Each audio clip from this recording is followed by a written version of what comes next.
Les habitants de Kiev se sont une nouvelle fois réfugiés dans le métro ce lundi alors que l'Ukraine a subi une nouvelle attaque massive de missiles russes. Si des dégâts ont été constatés sur l'infrastructure énergétique, les alertes ont rapidement été levées. Selon l'armée de l'air ukrainienne, plus de 60 sur les 70 missiles tirés par Moscou ont été détruits en vol.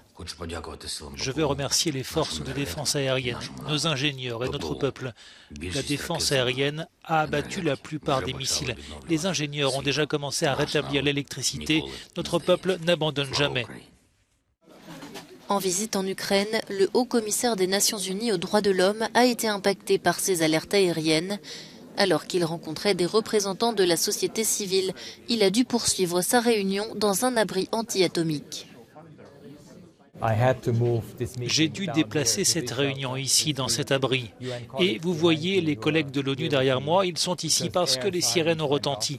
Et alors que nous avions cette discussion ici, dans l'abri, il y a eu une vague de tirs de missiles contre l'Ukraine, dont certains ont atterri à proximité de Kiev.